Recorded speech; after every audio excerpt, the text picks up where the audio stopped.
It is February 7th in the year 2020. AD. This is the Wrestling Inc. podcast. I'm Glenn Rubenstein, joined by Michael Wiseman. And finally tonight, Michael, some real guys can do a podcast. We've got nothing but testosterone, nothing holding us back. We're going to talk about chicks and cars and beer and good old-fashioned wrestling. And wrestling. The two manliest men under the Wrestling Inc. umbrella are doing a podcast alone tonight. And I'm just saying, look out, everyone. I'm not sure you can handle this. This is exactly what I think of when I think of jocks, when I think of athletes, when I think of, those Greek gods. It's me and you, Glenn. That's what we are, Greek gods. And we're just talking about guy stuff tonight. No Weezer, right? Well, cars, guns. Weezer's a pretty good guy band. I mean, In Sync, Backstreet Boys. Because they got boys in the title. They're the Backstreet Boys. Boys for now, right? Yes. How much more manly can you get? Boys to Men. The manliest band name perhaps ever. Otis. Right? Yeah, so that he is a man's man. Oh, good Lord. Okay, strap in, folks. Hey, Matt's coming, y'all. Just stick around. Matt, if you're here for Matt Morgan, he will be here later. Just stay tuned. What are you doing? Matt's off tonight. Tomorrow night, though, let me give a plug. Tomorrow night, me, Matt Morgan, Raj Giri, going to talk about the XFL. Ooh. It's the year 2020, and the XFL is back, baby. We're watching the opening games tomorrow, and we're going to dig in. It's going to be incredible. I was thinking of the year, what is that? The year 29 in the year? Yes. 2020. Wrestling Inc. will be hosted by a bunch of nerdy guys. I mean, manly men. Sorry. Wait, what the song was the song? In the year 2525 of Man Is Still Alive. Yeah. Oh, God. I remember the oldie station used to play that a lot when I was a kid. Anyhow, so tomorrow after XFL ends, be sure to join us for that. Tonight, SmackDown, and I got a bone to pick. I got a bone to pick with Vinnie McMahon and the people on SmackDown Creative. Because Naomi, guys, what the hell? They sold her short, right? Like was that what they intended to do? I mean, people are saying, well, WrestleMania, just wait. Could be, her versus Bayley. And I'm like, but I don't know. It seems kind of weird when they're building all these other big matches. I guess we could have Bayley versus Carmella at Elimination Chamber. I don't think it's happening in Saudi Arabia. They didn't say anything to that effect tonight, although that would be something. But yeah, maybe they're saving it, but she's got this momentum, and that's the key. That's the thing WWE doesn't do well at, which is taking advantage when somebody's hot and giving them some fire to build on and keeping it going. Because Veggie Gamer, we're being swerved. She's so getting the Mania match. It's like, okay, but you could have done a little bit more tonight to make that the case. Did you feel like there was a great narrative coming out of this match tonight with her not winning?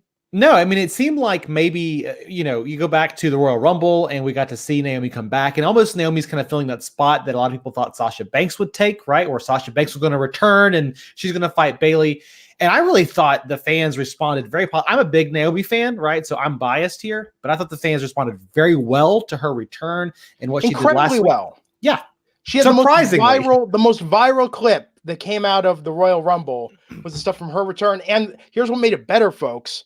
It was viral, not on wrestling Twitter. It was viral, like on actual Twitter.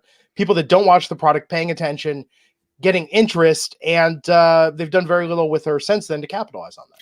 I mean, she had her moment last week, which I appreciated on SmackDown. And it kind of seemed like they're putting her back in that spotlight. So why you would put her back in that spotlight and then pull back on her so quickly this week, I have no idea. And granted, Carmella's a very good talent as well, so no discredit there. But also to go that route when earlier in the night you teased that maybe we might have one of the other women win this match. And I just think it was a weird choice with Carmella here, almost like a swerve.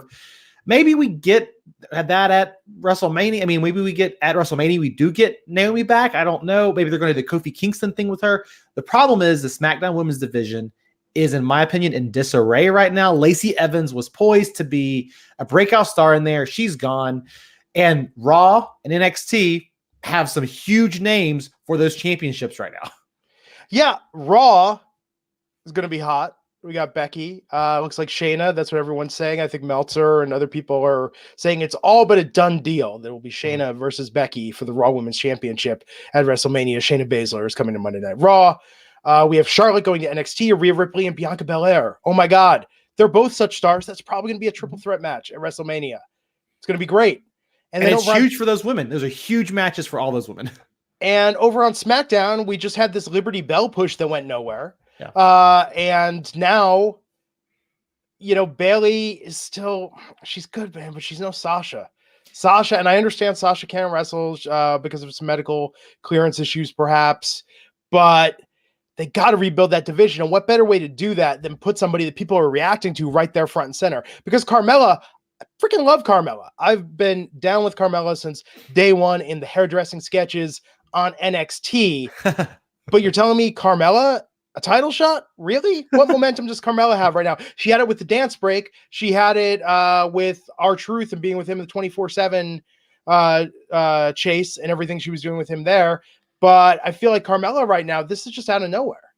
Well, and they do stuff like this where, to your point, it's completely out of nowhere, right? They pull her up here, put her in this championship spot. And on the other hand, they drag out feuds like Baron Corbin and Roman Reigns for weeks and weeks and weeks beyond what the fans care about. We got Rusev and Bobby Lashley on Monday Night Raw for weeks and weeks and weeks when the fans had tuned out many moons ago. And their balance here of how do we weave in new storylines and build up new stars while at the same time giving us some continuity, it's just completely out of whack. And it's not a good sign. And this is no disrespect to King Corbin or to Roman Reigns, but when you've got the commentary saying, and one more time, Baron Corbin versus Roman Reigns, but this time in a steel cage, it's like, that's really bad. That should never be the default. The number one thing that we guess should not be the thing that happens. That's what makes wrestling great, is the unpredictability, the swerve, as it were. Well, and it also goes against, I'm a big believer in classic wrestling booking, and having Corbin lose match after match, night after night, and get his comeuppance so many times in a row, and then continue to come out there and challenge, goes against the basic most tenets of wrestling booking, which is the chase. The baby face goes after the title, the revenge, whatever, and then when he gets it, the story is over. And Roman's got it like 3 times now. He doesn't need it again. Doesn't do anything for the fans at that point.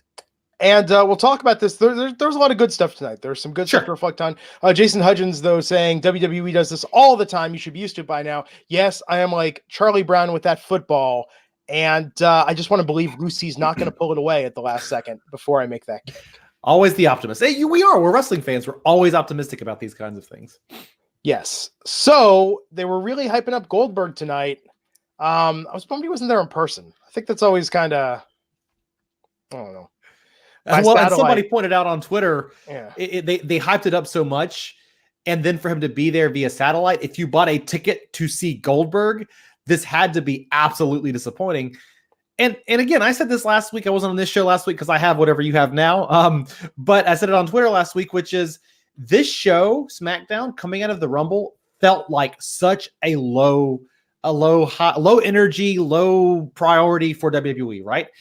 And yet going back into the Fox deal in October, they made it seem like this is going to be the A show. It's going to be the show where we do all the big things. Everything that happened at the Rumble mattered for Raw, other than Baron Corbin and Roman Reigns. Everything else mattered for Raw. None of it mattered for SmackDown. So I was like, oh, cool, we're going to get Goldberg tonight. They're going to bring back some of that energy to Friday nights, and he's not even there. It's a shame. It's a shame. Yes. So we opened tonight. They were in San Jose, California. Here's how I know something is wrong with the product. San Jose is 90 minutes from where I am. I can't remember the last time I went to a WWE live event, let alone a TV taping. And I wasn't even aware it was here. That's how much I'm not paying attention to what's going on with the live events right now. My email. I can't remember the last time I bought merchandise. I think my wife might have bought some of the WWE Christmas ornaments on clearance after Christmas. But it's been a while. I think the last wrestling merch I bought was maybe a Jake Atlas t-shirt at an indie event before he signed with NXT. Oh, that's not that's not even real. Like, you're cool enough to buy indie merch. That's not even real WWE merch. Although they will rip off the design in 6 months. So yes, very stoked he signed with NXT. By the way, I think he's going to be great.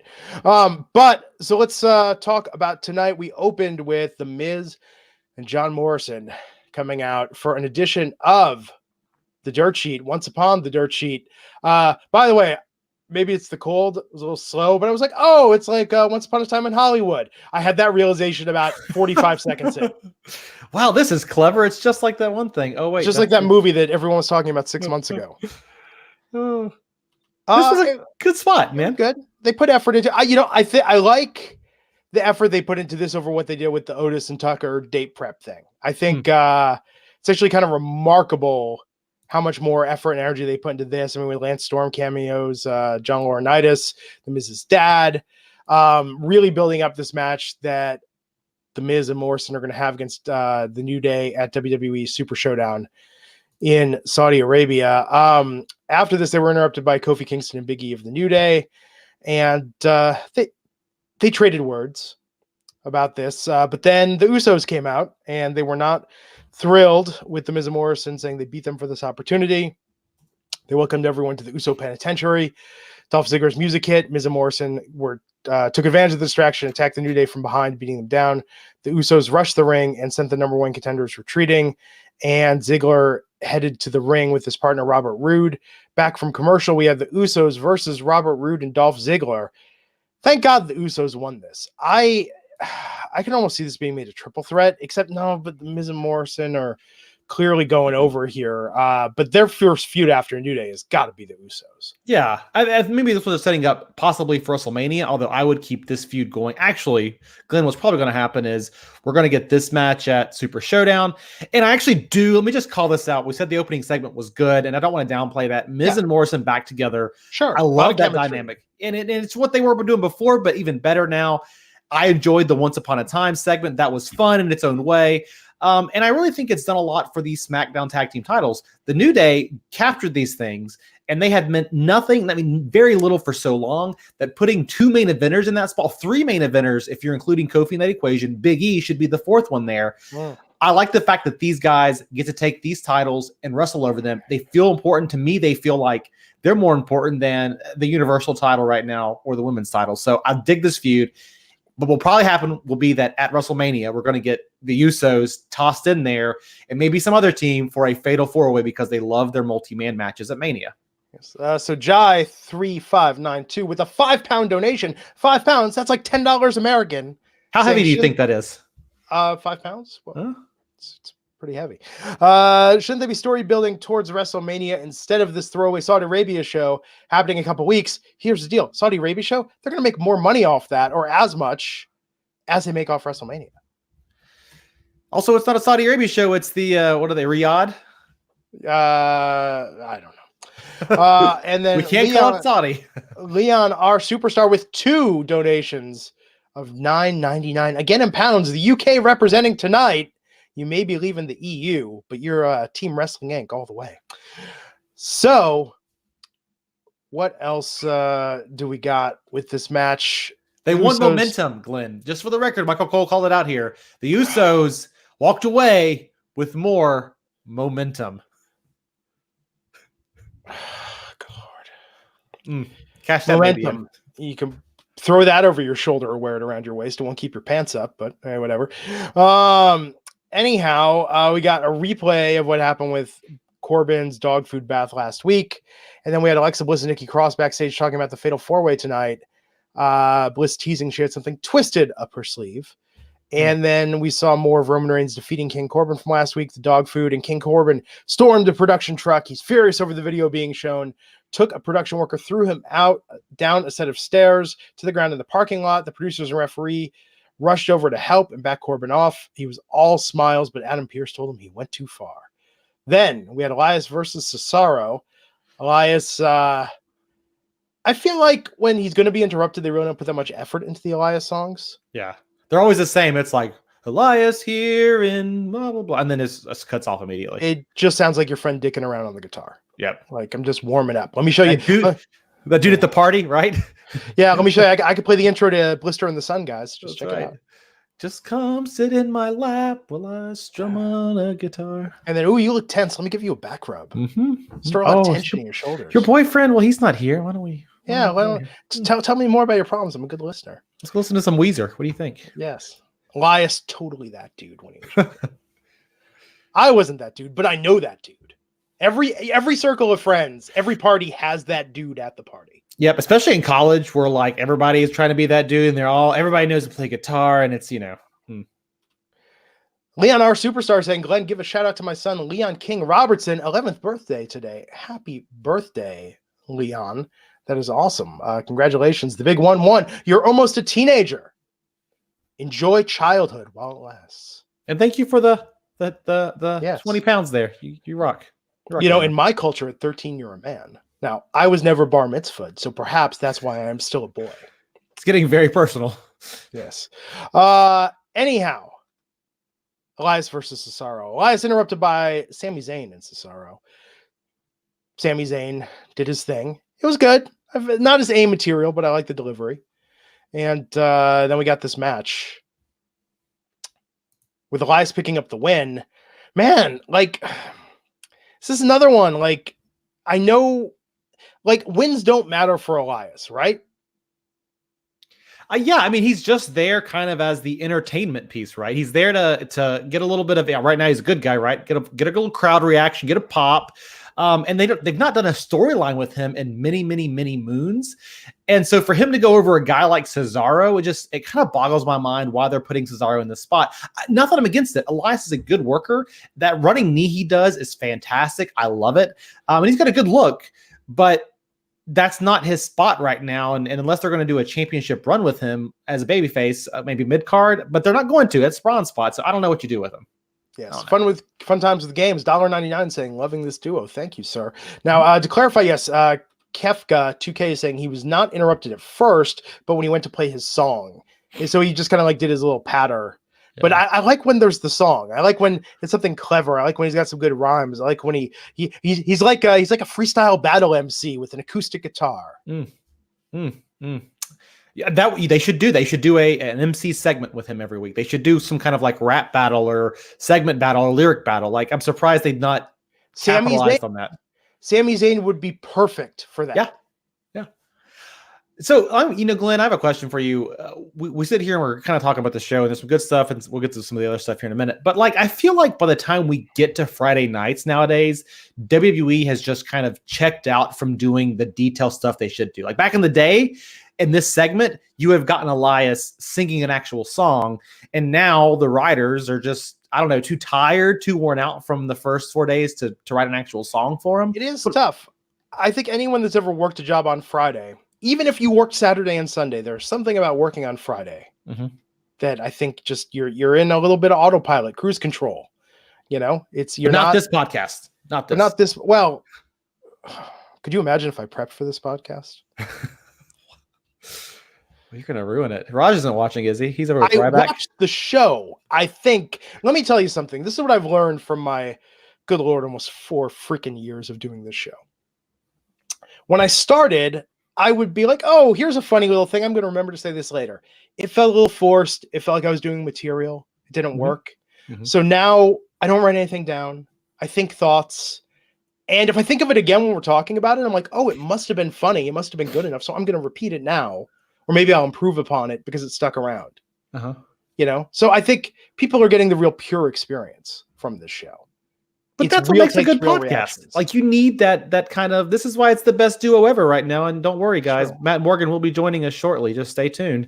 But it's why Fun Times with Games is getting it right here. We're having fun together. And that's what makes a good podcast, right? Is just people having fun talking about wrestling. Now on Twitter, I think before I tweet, and I encourage everybody to do that. Yes. Which, by the way, if you've seen some of the crap I've said that's been controversial, I thought before I tweeted that 9 times out of 10. But I think the written word is much more one where you want to be spontaneous, but it helps to edit, make sure everything's spelled correctly, craft your words wisely, pick and choose. But a podcast, this is a very personal medium. Yeah. And I think it's very ephemeral, extemporaneous. And I think what makes this magic is that this isn't about, I'm not trying to come up with something that's going to be quoted. I'm not trying to say something super poignant. We're just talking. Yeah, I agree. Or you could do what I did on Twitter tonight on Wrestling Inc., which is completely butcher names for about 2 segments for whatever reason. I mean, that wasn't me. That was the hackers. So it was Matt Morgan, actually. Tweet him about it. He was doing that. So Elias, what a dude. Oh, reminder, go to facebook.com/wrestling inc. Leon R. Superstar saying, hitting Tampa for Mania weekend. Hope they can make it to Rick's. See Rajback versus the Jew print. Well, it will be myself, Raj, Matt Morgan, Nick Hausman, Justin LeBar. Michael, are you going to be there? Yes, I will be there. I did not make the cut on the poster. Not enough room for I am the and more at the bottom of the poster. Go RSVP now to facebook.com/wrestling inc. Let us know you'll be there. We've got like 60 RSVPs so far. Nice. This thing actually could be pretty darn full. And I like being surprised. Let me tell you, when I started this podcast going to wrestling events, people come up to me and want to talk, say, hey, watch on the podcast. I never expect that. I assume this podcast is watched by 3 people a lot of the time. You and your mom? And my mom kind of zones out after the first 5 minutes. She's like, I just like hearing his voice in the background. It comforts me. But I am delighted every time somebody comes up and wants to talk to me that watches this podcast, and every time you tweeted us, every time you get a hold of us, that's for me, that's so validating and rewarding to know the audience we have. Yep. 100% agree. In all seriousness, it's you guys that make this a fun experience. Twitter is a great connection point, but I love doing this piece right here and being able I just love hanging out with Glenn and Matt when he's around. And, we're doing a live recording. I think you guys are going to do a Wrestling Geek podcast recording, and then Nick and me and Justin maybe are doing a wrestling fun. Oh, whoops, got cut off there. A little fun outing. Now, I'm almost wondering, we talked about this. I think we're recording it. We're going to definitely record something. There's going to be stuff recorded, so if you're not there, it's fine. But part of me is like, oh man, could you imagine the fun we could have doing a panel or a podcast if it weren't recorded and only the people live in attendance? That's a post show. You got to show up to get the post show. I'm going to pull like a Chappelle and be like, you're all putting your phones in pouches. Like nobody's tweeting out clips of this to wrestlers saying what we really think. You're going to pull a Chappelle. You don't have nearly that much clout, Glenn. I like you, man, but Have you been to an event yet where they seal up your phone? No, I have not. I've heard about it. I've not been to one. Did that when we saw Freestyle Love Supreme. And I get it. They're freestyle rapping. You never know what kind of words, topics, things they're going to talk about. We saw Wayne Brady was on there that night. And Wayne Brady was saying some stuff that was very entertaining and very good. But yeah, even I think at one point was like, this is why we make you lock up your phones, because I can be real. Anyhow, Sami Zayn out there tonight with Cesaro. Sami Zayn seems like he'd be excellent in a freestyle battle because Sami Zayn sounds like an old Jewish man. And I think the idea of him freestyling would be so heelish against Elias and trading barbs back and forth. Well, my thing about it is I think Sami Zayn would be fantastic at it too. It's another spot for R-Truth, right? R-Truth is kind of the guy that gets away with doing whatever he wants to right now. 24/7 champion. Brock Lesnar wants to work with him some more. Put him out there. Remember Cena did it. Yeah. Thugonomics versus Elias. R-Truth is a legitimate rap artist. He legitimately has released records. He's got a studio in his house. He would be so much fun. Yeah. But I love Elias. I think he's gotten over. It's a gimmick that works so much, and he can wrestle, but this gimmick just keeps getting better and better. That being said, he didn't need to go over Cesaro tonight. Cesaro was like the best worker in all of WWE, the best technical wrestler. Yeah, I agree. He is.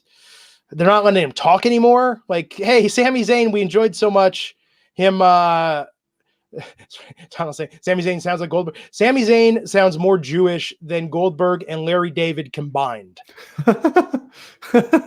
That's a lot to do. He's a French-Canadian Muslim of Syrian descent, and seriously sounds more Jewish than all of my relatives combined. There's something about his mannerisms and the way he talks. Am I allowed to comment on that? How sure. Jewish somebody sounds? I don't really have a good test for that. I don't know what that. Wait, really? I mean, I guess Larry David is kind of my go-to. Jerry Seinfeld. Yeah. I was gonna say that's it. Seinfeld and Larry David. Those are my kind of. It's you know what it is. I mean, not to stereotype, but I always say this. People always want to talk about, Israel and what that means in terms of Judaism. To me, my homeland as an American Jew is Manhattan, New York City, baby. That to me, that's the homeland of the American Jew. That is our holy land. Yeah, that's awesome. Anyhow, and Larry David represents your entire, he speaks for our people. Yeah, that's right. He's good Lord, so off the rails tonight. So off the rails. Are you allowed to say "good Lord" as a Jew? Is that something that's? I believe. I believe what all secular or what all monotheistic religions believe, they all believe that the Lord is good. It's just a different Lord they're talking about. And that's when to grow on. Anyhow, so off the rails tonight. So off the rails. What about that Goldberg? All right, there's your segue. Yes. Okay, so wait, but King Corbin came out after Elias got that win. King Corbin came out. He's still pissed. The crown makes him king. Everyone needs to bow down and listen to what the king has to say. I did like that he threw some shade at the 49ers losing to his Kansas City Chiefs at the Super Bowl. That was perfect in San Jose. Declare himself the king of SmackDown. But Reigns came out to the ring. Good Lord. This is going to be a steel cage match. It's happening. It's just there's no reaction for me at this point to any of this. And I listen, if you like the dog food stuff, most people don't like the dog food stuff. We've seen it multiple times. They replayed it tonight on SmackDown. Whatever, right? Vince McMahon likes it. But the fans and Roman Reigns, they got their comeuppance against Baron Corbin. What excitement is there for us to see Roman Reigns run down and beat the crap out of Baron Corbin again? No, Baron Corbin got his comeuppance. Oh, sorry. Yes. I'm sorry. Yes, you're right. Baron Corbin got his, and we were all happy about that, supposedly, right? Because we got to see him be besmirched. And I guess for me, the excitement at some point goes away from just seeing Roman Reigns come down. And this is where you're going to start losing fans from Roman Reigns as well. Baron Corbin is a great talker, right? He has come out. He can work in the ring. He has a way to get in the underneath the nails of the fans, right? Get out there and just really irritate them. He's like sandpaper. And we got Roman Reigns coming out every week, beating the crap out of him. And I just think that at a certain point, Roman Reigns and that reaction is going to start hurting him long-term. They've done so much to repair his image since he's returned. And now I'm indifferent to him again. I don't care to see him. And it's because this feud has gone on too long. And a steel cage match, one more match with these two, does nothing for me. And that's not a discredit to either man. It's just, it's been 5 months. What other feud has lasted this long in recent WWE history? I feel like a lot of them go on much longer than they need to, and that is probably my number one complaint with the WWE. Yeah. Like, it's almost like a season arc, if you think about it. Think about how TV is. And actually, part of the reason drama has gotten better is now a lot of shows that run like 22 episodes do what they call story pods. Like Agents of S.H.I.E.L.D. does like three different pods, 3 different arcs throughout the season. I feel like no feud should ever go longer than 6 episodes, 6 weeks in a row of Raw or SmackDown.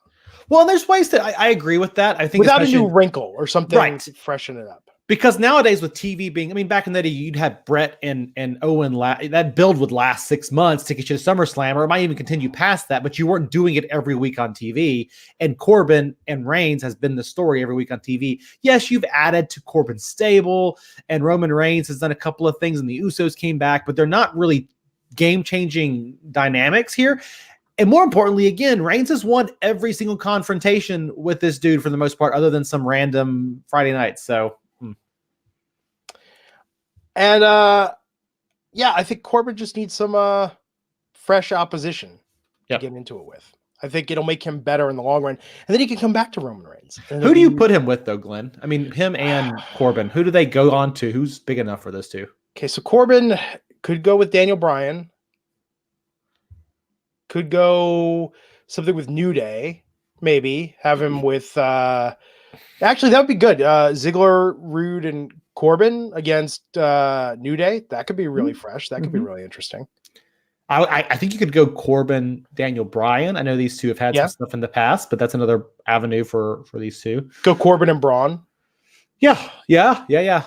I would love to. They'll never do it, but I would love to see Nakamura and Reigns. Nakamura's a heel right now. Reigns needs a good opponent. You get Sami Zayn in there on the mic, kind of hyping this feud up. I think that would be an exciting matchup.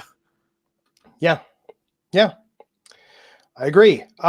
So Goldberg, who's he going to face at the Super Showdown?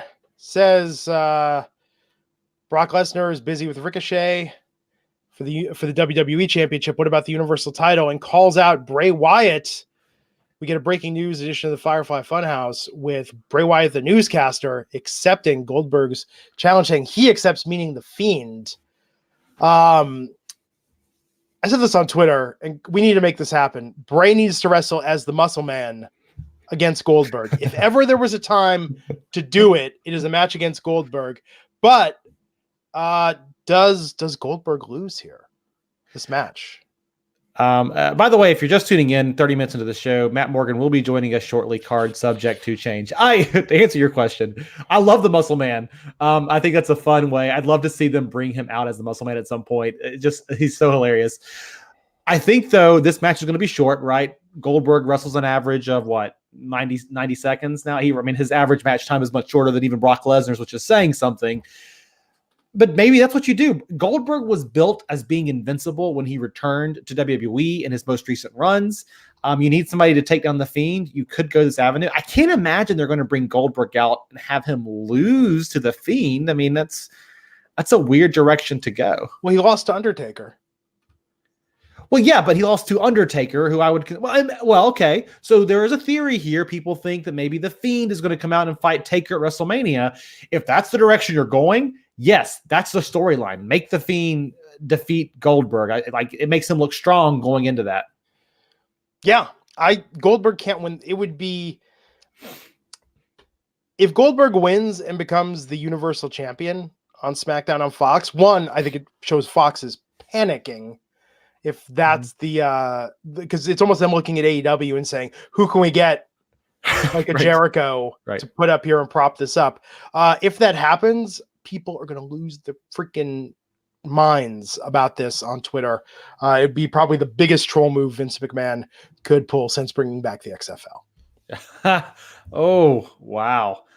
There's some rumors people are saying. I've not heard these, so they are definitely just rumors at this point. But Goldberg versus Reigns at Mania. So I guess you could put the title on. I thought they were going to do that in Saudi Arabia. I thought that was going to be... Well, that day people had rumored that. I guess the steel cage match is more important. We got to see Reigns unless you want to save the championship bout, right? So if the idea here, because remember at one point the idea was going to be we got to put the belt on Roman Reigns, right? He's going to be our guy on SmackDown moving forward. If you get there by going championship to Goldberg, championship to Reigns at Mania, I could see that. Reigns and Goldberg does little for me, but spear versus spear, right? Oh, good Lord. $4.99 super chat saying, "Is it okay to call Glenn's left eyebrow the Jewish eyebrow?" Perhaps. What's offensive anymore? No more. Oh, good Lord. Daniel Bryan versus Heath Slater. Is Daniel Bryan a babyface? Because Heath Slater seemed very concerned checking on Daniel Bryan backstage and how his mindset was after the strap match loss at the Royal Rumble against the Fiend Bray Wyatt. I think Heath Slater's just a nice guy. He just cares about everyone in the locker room. He's like, "Hey, not much is going on with me right now, as everyone can tell. Let's talk about you and where your head's at." And then maybe after 5 minutes, he's like, "Yeah, so my contract's coming up soon. You think I should see what else is out there?" I will say Heath Slater's hair game was on point tonight. I got to give him props. He's got a new haircut. He's ready for that world title run that his fellow 3MB members have had. But Bryan with intensity, stomping on him, choking him out tonight, or knocking him out rather. Daniel Bryan getting that win. Is Daniel Bryan still a babyface? Yes. He's got that eco-friendly yes shirt. Yes, he is. But was that like a face move? Like, "Hey buddy, how you doing? Like, let's go to the ring. Now I'm going to stomp you out." I think maybe they're trying to position Bryan as being this kind of character in turmoil, right? That he's going to come out of this feud with the Fiend not knowing what to do. You could pivot him and turn him heel, but maybe he's got to find something. Is Kane still around? He came back 1 week, right? And then he didn't do anything. Like, can Kane come back? Are we going to get Team Hell No back again? And I don't know. They could go, and then Drew McIntyre and Jinder Mahal can reform 3MB with Heath Slater. That's right. 2-on-3 match. You mark my words, people. 3MB's coming back. Former world champion, 3MB members. Yes. After this match, Shinsuke Nakamura lost last week to Braun Strowman, the Intercontinental Championship. So Renee Young was out with Braun, and Braun, great babyface promo here, getting "You deserve it" from the crowd. But of course, he was interrupted by Sami Zayn with Nakamura, saying they're going to get a rematch, but not tonight. Strowman saying he'll defend anywhere, including tonight in San Jose. Sami says, no, we're going to use all our resources. And then Braun gets attacked by the Revival, Dash, and Dawson. who double teamed him. Nakamura joined in while Strowman got beat down. And yeah, I'm assuming that's happening. My big complaint here was I think Braun looked really foolish at first. Like they positioned him as being this huge, super happy-go-lucky baby face. He was practically tearing up as he talked about. He said he got chills as he won that Intercontinental Championship. That winning this is the greatest moment of his career. And I will tell you, Glenn, I think after that they made him more intense with the Nakamura stuff, with the attack by the Revival. But at the beginning part of this segment where he was sitting out there, oh, I'm just so happy. That's not Braun Strowman. Braun Strowman should not be this happy-go-lucky babyface who has feel-good moments. He's just a pissed-off monster. But he's been doing that. I mean, when they teamed him with Alexa, it was all like you couldn't. He's a lovable monster. Yeah, but he's like Frankenstein if he were cuddly. he's like Frankenstein. He's like Frankenstein's monster. You mean? Frankenstein's monster with dimples. I just don't like it. I think you can still maintain him being crowd friendly while making him serious. And there are so many people out there who are already positive and happy go lucky that it feels like we are again taking all these characters, kind of this general dynamic. Vince McMahon's idea of a baby just likes face. To have a good time, Michael. What's wrong with that? That's right. He's just an underdog, Glenn. That's all he is. This is where I miss JBL. JBL was so good with he just likes to have a good time. Oh. I mean, Michael Cole is pretty good with his own, everybody wins momentum. And by the way, does anyone else think it's really weird when he starts talking about people changing the complexion of a match when there's a person of color in the match? Like, does anyone else just find that a little, like, is he doing that to troll? It's a little too on the nose. That might be an actual direct line feed from Vince McMahon into his earpiece. No, I've heard him say when there's two lily white people in the match before, but it's weird. I think it's a weird choice of words.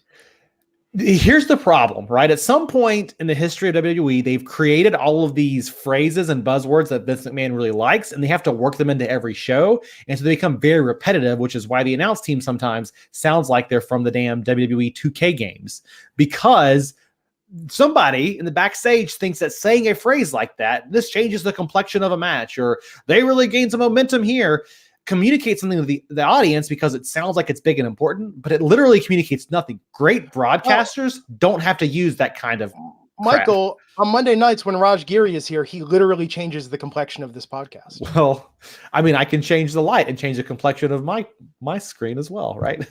It's just a really weird thing they keep coming back to. Like, it's like boss time, Superman punch changes the complexion of this match. Are you trying to bait me into saying something that would be considered somewhat mildly off kilter tonight? I feel like you're baiting me. I don't think so. I don't think this is a controversial statement. I mean, I'm just really I'm just saying it's a little odd. Controversial, but then correlating that to skin color. But do we need to talk about what the definition of the word complexion is? Unless complexion has a different definition I'm not aware of. Let's wait till Matt joins us, then we can kind of get into it. What do you think? Aha! Okay, complexion has two meanings, but the first one is the natural color, texture, and appearance of a person's skin, especially on the face. Okay. The second one, and this is a lesser used one, the general aspect or character of something. So, is it changing the general aspect or character of a match? You know what? Good. They use a thesaurus. Good for them. Good for them. It just bugs me. That's all. I feel like 4 years, man, I feel like I just had to say something because every show, Michael Cole puts this in there and I cringe a little bit every time when he does it. That's all. Is this one of those things that you wrote down ahead of time that you wanted to say tonight, or did this come out organically? I've been thinking this for 4 years. Okay. So this was a pre-planned segment. No, this is things like this is Glenn's pet peeves, which should be a new segment on the Wrestling Inc. podcast. Yeah, why don't you put that one out there? And you know what? It will be Glenn's pet peeves, and I'll have all these little pass over montage with all these peeves that I'm walking on a leash. I'm petting them. I'm feeding them. It's getting better by the second. Yeah. Man, the Glenn's pet peeves. Why don't you tweet us and tell you how much you're gonna? Everybody out there in the Pro Wrestling Inc. audience, or Wrestling Inc. audience, let's Pro Wrestling World. Let's give us your opinion of Glenn's pet peeves.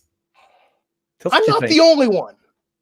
I'm not the only one. That's all I'm saying. We have like some little intro music too. Can we get some little happy-go-lucky? Yes, there will be an intro music and me walking Peeves, taking Peeves to the park. This is like the stuff that like doesn't make the cut of the podcast. This is the WWE Network level stuff. Kathy Hunter 929. I'm okay with Glenn's pet peeves as long as he has a fun background. Yes. Don't encourage this, Kathy. Was that Kathy Hunter? Yeah. I don't think this is controversial. Anyhow. No comment. Oh, good Lord. Anyhow. That's the title of this podcast. That would be if we named these episodes tonight, it would be SmackDown for February 7th, 2020. Oh, good Lord. And if we had a tagline for this one, it would be changing the complexion of Wrestling Inc. podcasts. But if we said that tonight, that would be like, oh, but if we said that when it was a more diverse lineup, it would be like, that's kind of a messed up way to put it. Like, so you understand my point.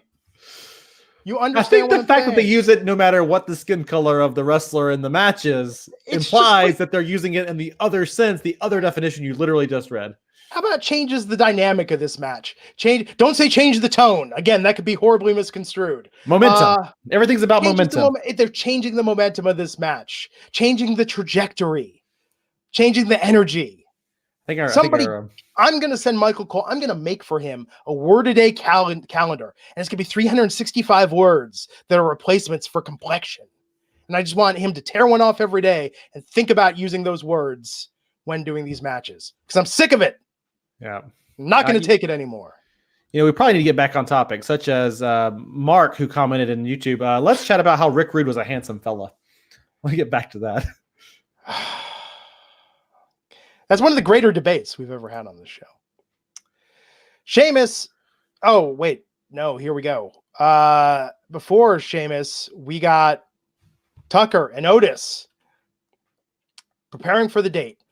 Preparing for the big date on Valentine's Day. I like this. It wasn't the greatest thing of all time, but it was just funny enough. It's like everything about this stupid Otis. I say stupid. People are responding well to it.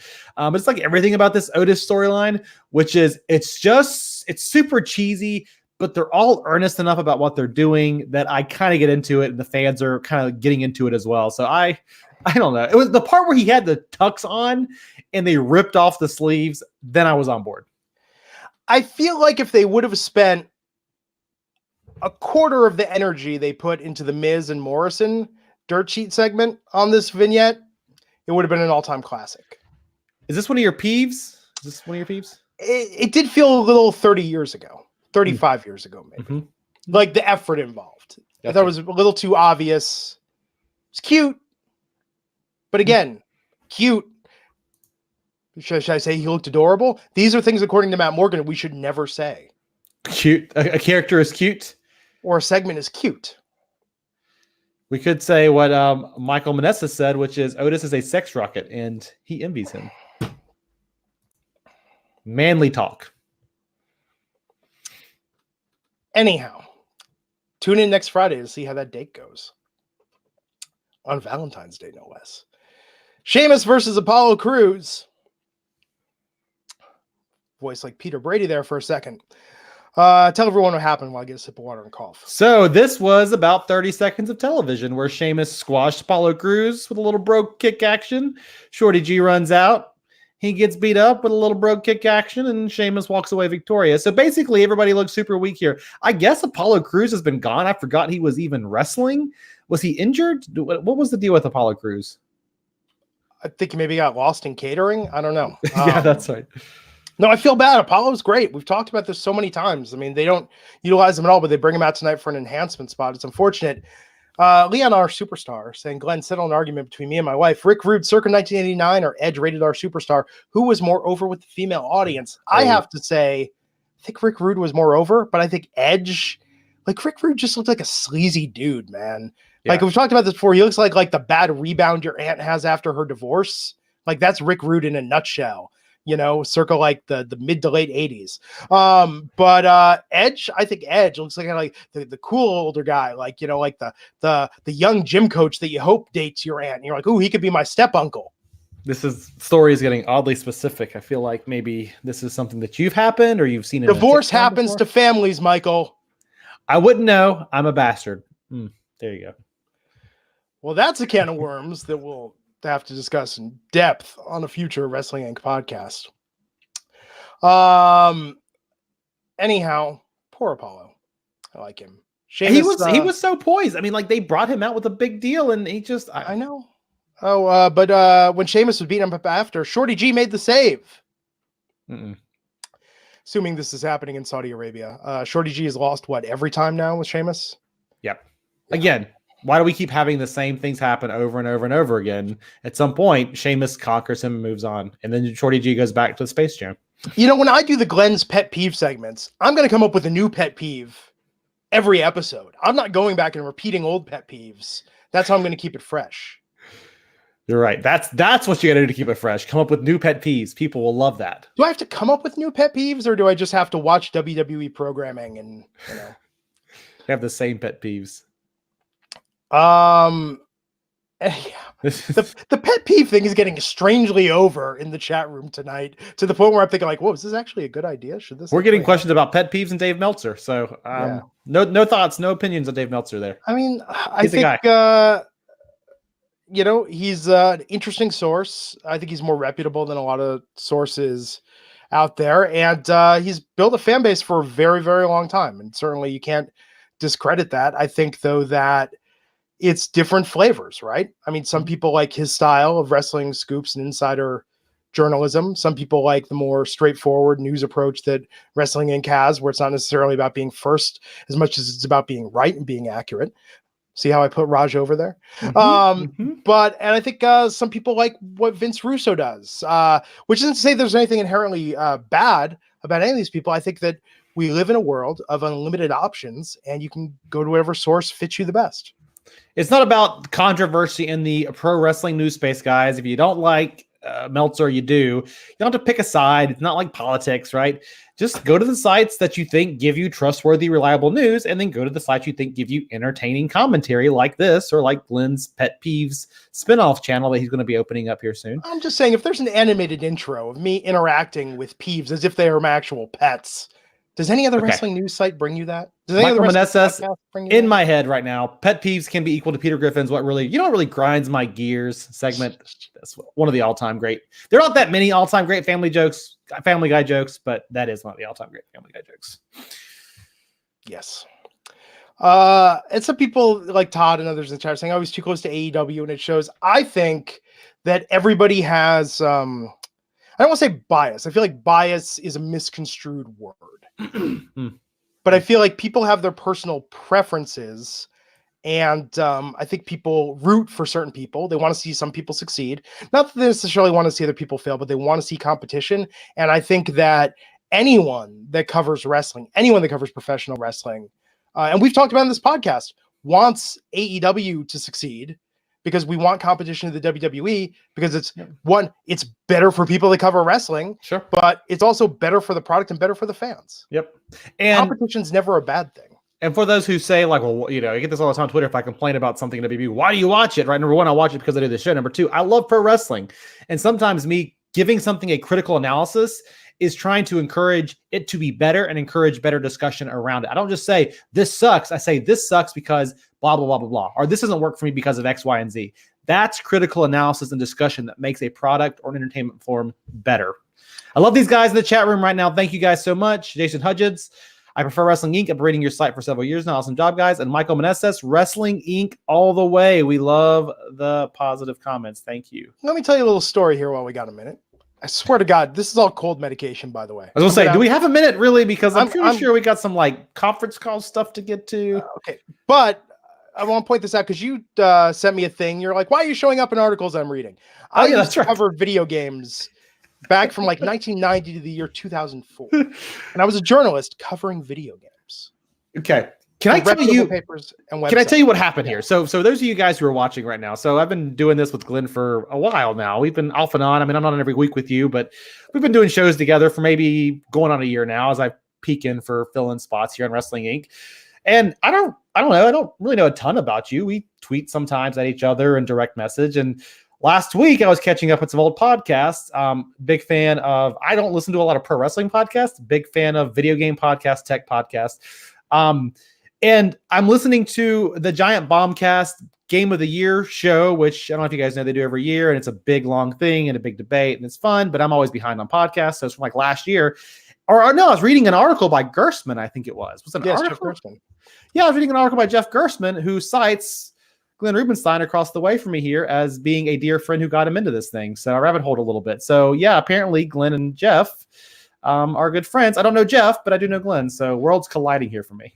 Yes, we met in high school over our shared love of video games and the comedy series Kids in the Hall.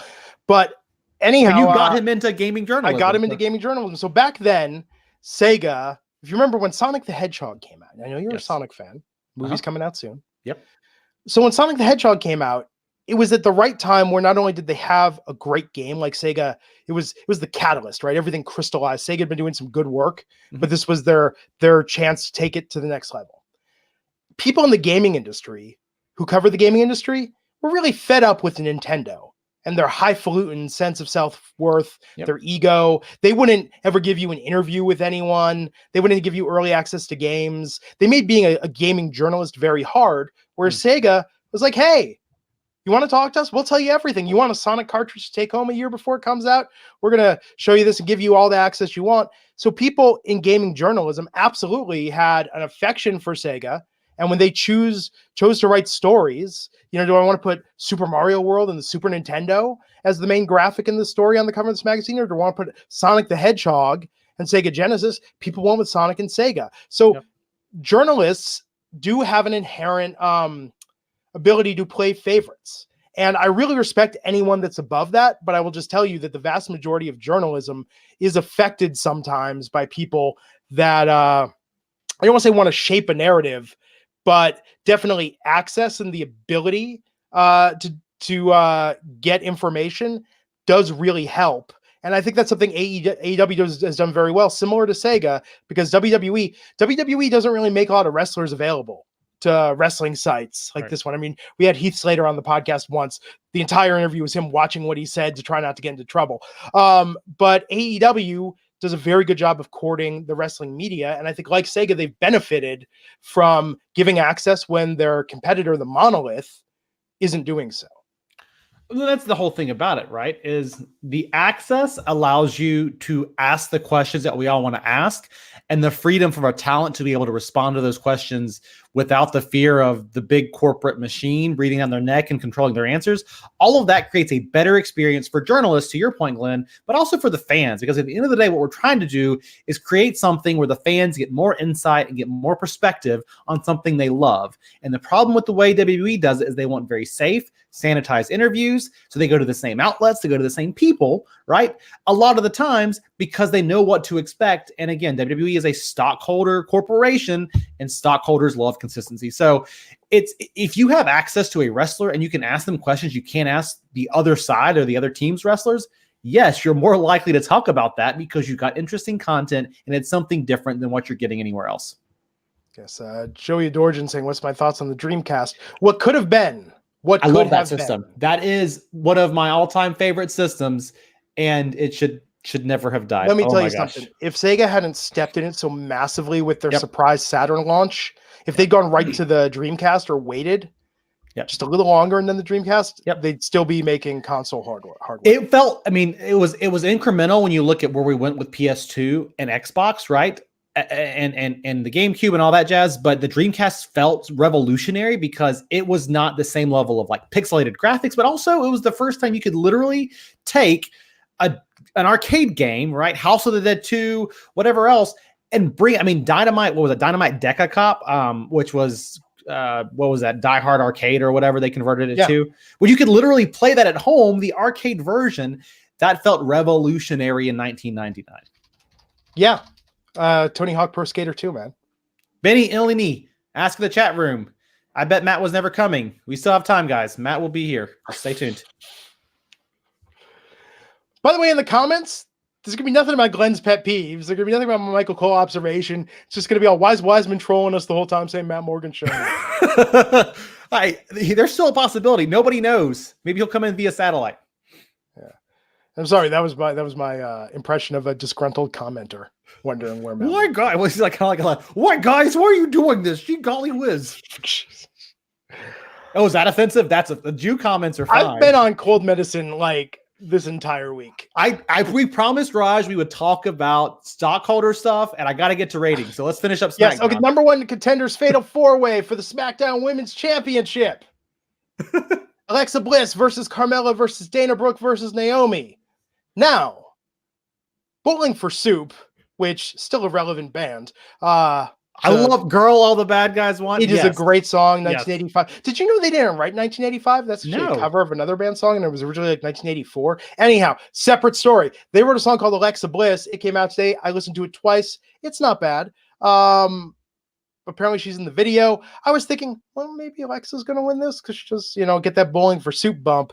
But I have to admit, like, Carmella was probably my third prediction. I didn't think Dana Brooke was going to win. I would love it if Dana Brooke won. I think Dana Brooke babyface push all the way, but I just don't think they're ever going to do it.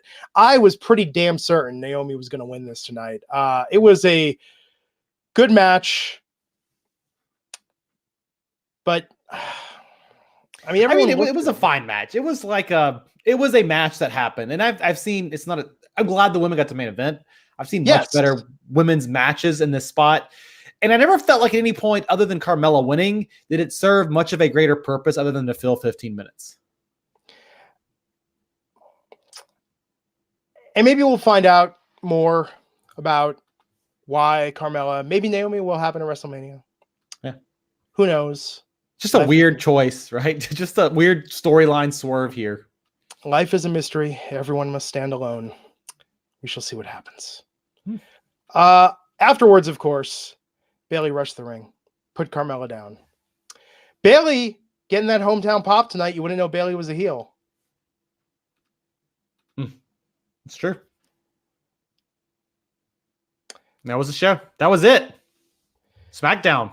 And then I took some cold medicine and came on this podcast and just unleashed the truth. Let's talk some about these. I love this love for the Dreamcast in the chat. I love the love for the Dreamcast. That's like well-written content right there. OCD, one cool dude. Yes, WWE Royal Rumble 2000 on Dreamcast had only 16 wrestlers. How terrible. Here was the big problem with WWE Royal Rumble 2000.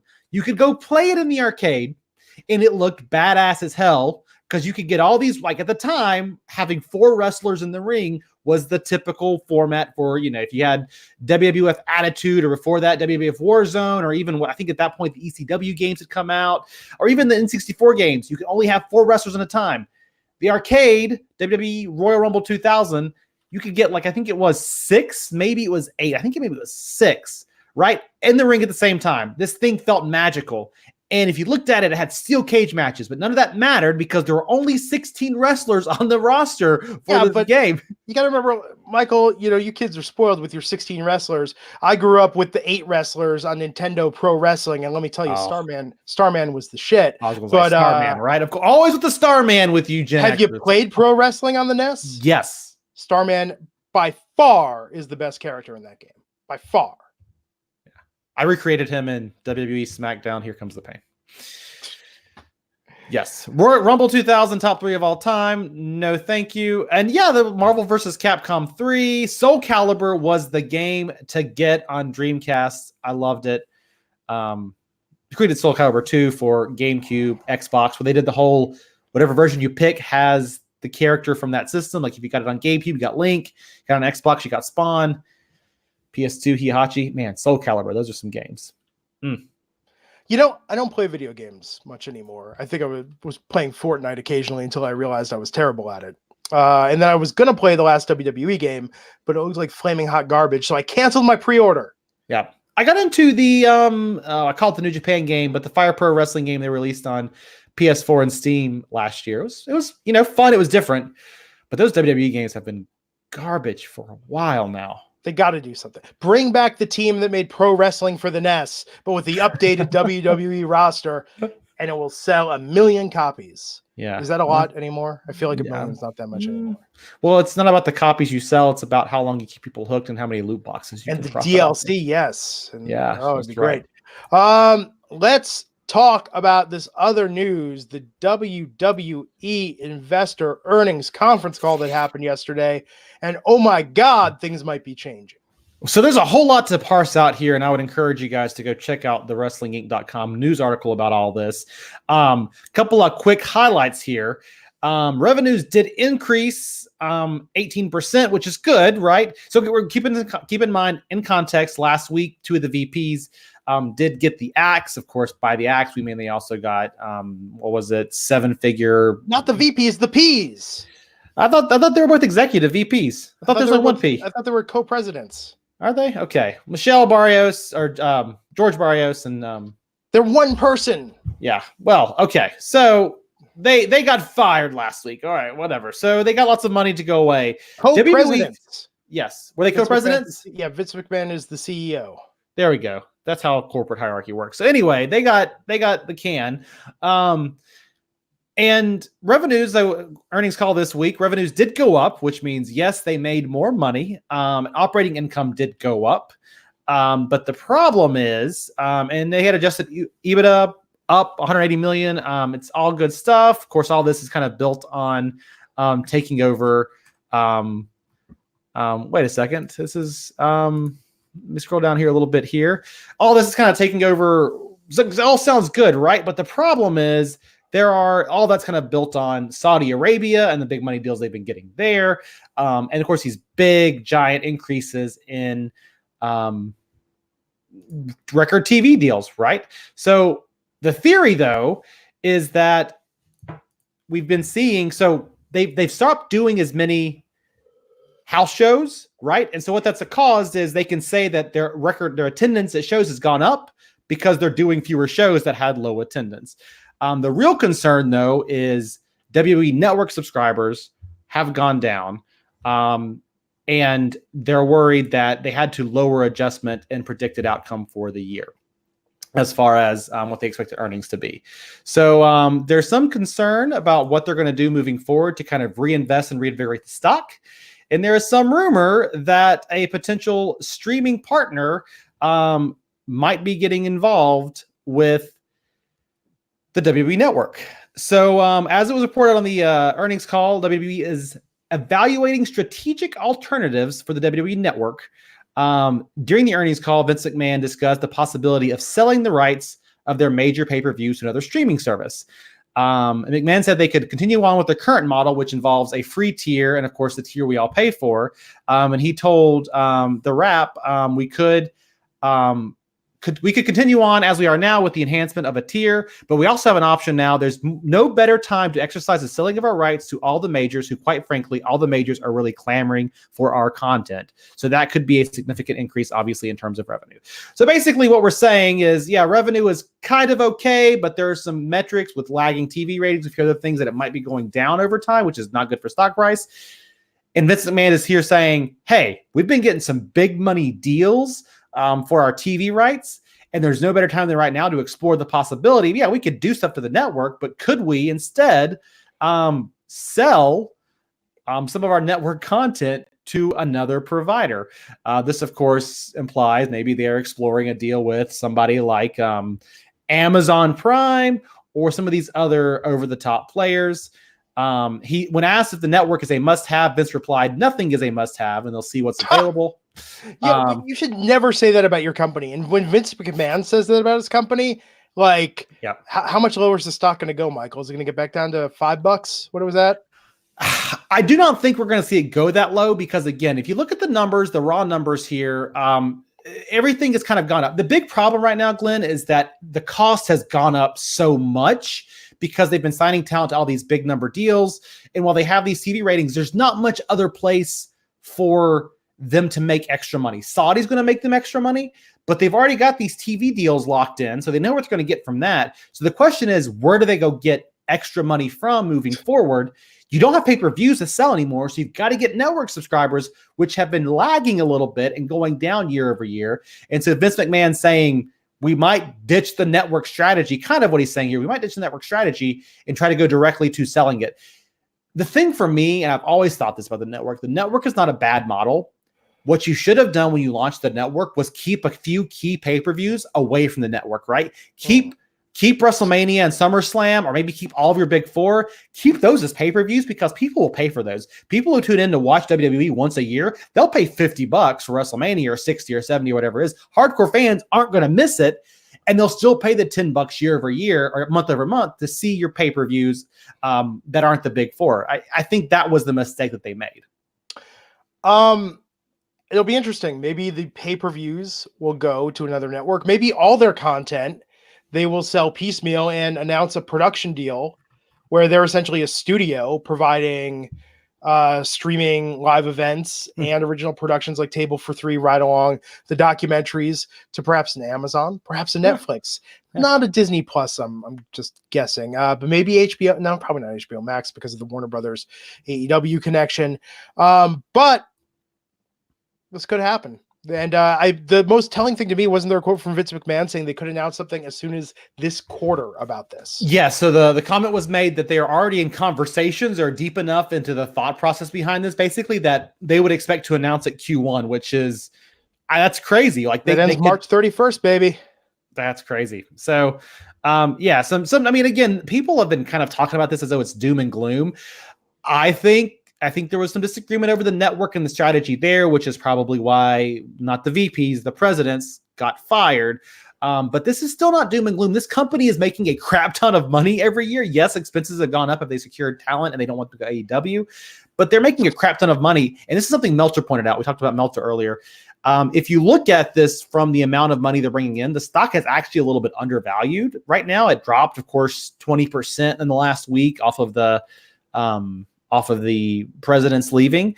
And so I think it's back down to about $40. At its peak, it was up to $90 after the Saudi deals. Almost. Yeah, it was right up there. So I think we'll see it rebound. I keep telling people this. Shareholders are very jumpy and people get fired. Weird. Yeah, it's hard to predict. I think we'll see it go up a little bit if you base it off how much money they earn. But Vince McMahon wants to increase that number, and that's how you get more and more. What I'm worried is that they shut down the network. They take the specials, they take the pay-per-views to an Amazon or a Netflix, and then they stop doing all of their original production, or that becomes like an afterthought. Because look, if you're Amazon or Netflix, you would probably pay $200 million a year. Yeah. For the exclusive streaming rights to every WWE pay-per-view, one a month. How much extra are you going to pay for Table for Three, 24, 365? Right. Those aren't going to make them the same amount of money. But all I ask is, can we please bring back Swerved? Just for me. I just want Swerved back. I want to bring back the Edge and Christian show of awesomeness. That was pretty good. That's all I want. So anyway, the other thing is, before we get out of here, we can talk more video games all night long if you guys want to. But of course, as predicted, AEW Dynamite tops WWE NXT again this week in viewership. Wednesday's Dynamite episode drew a 928,000 viewers on TNT, topping the 770,000 viewers garnered by NXT on the USA Network. Both of those do represent an increase over last week. I think both of these shows had a little more hype to them. But yeah, so we had an increase week over week for both shows, which I think is awesome. But NXT still lagging behind AEW. It's worth saying, though, this was NXT's highest rated show of the year. Coming out of the new year, they were right around 721,000. So this is a pretty good little bump for them. But they've kind of settled into a groove here, 770, and right around 850 to 900 for AEW. Kind of crazy. Anyhow, tomorrow, XFL, baby, it's back. A return 20 years in the making. So excited. I mean, we don't have the San Francisco Demons, so I'm not that excited. We don't have He Hate Me. Matt Morgan will be there. Hey, Matt Morgan's going to, he still could show up here. He's going to be here for the post-game show, right? The post-game He will show. be tomorrow, me, Raj, and Matt Morgan. It's going to be something. And more. Maybe. Who knows? All I know is I'm waking up tomorrow to watch the XFL in the year 2020. Thank you, everyone, for tuning in tonight. He's at The Real Wiseman. I'm at Glenn Rubenstein. I should have used an alias tonight. I'm so hopped up on the cough medicine. Some kind of Jew reference, I'm sure, is where you want to go. Whoa, you went right with the Jew thing, buddy. The complexion just changed in this podcast. Wow. I had a really good comeback for that, but I'm not going to say it. Get to me off the air. Save it. We'll use it. Yeah. Okay. Anyhow, we'll be back here tomorrow, XFL, and then Monday Night Raw. I'm going to be out next week. I shouldn't have announced that. People would be like, "Oh shit." It's going to be me and Matt Morgan. Raj Ben's pet peeves thing and was like, he's off this podcast for a week. You're suspended, pal. We'll tell them that anyway. They'll forget by then. It's like they're wrestling fans. They forget things week over week, right? I got to go to a podcast conference next week. That's cool. We do have a substitute for you, Glenn. My good buddy, my dear friend. Of course, Matt Morgan will be here with us. But Brian Fritz, for those of you guys who followed Between the Ropes many years, of course, where I used to hang my hat. And Brian is friends with Matt, so I assume Matt will still be here, and we will have a fun time together. So, Brian Fritz, Sporting News now, will be joining us in not to replace Glenn. He's not nearly as much fun talking complexion and race, but I'm just saying it's a little weird given the double meaning. We won't talk video games next week. It will be strictly wrestling, and those two are both from Florida, so whatever. Good times. Catch you back here tomorrow. XFL.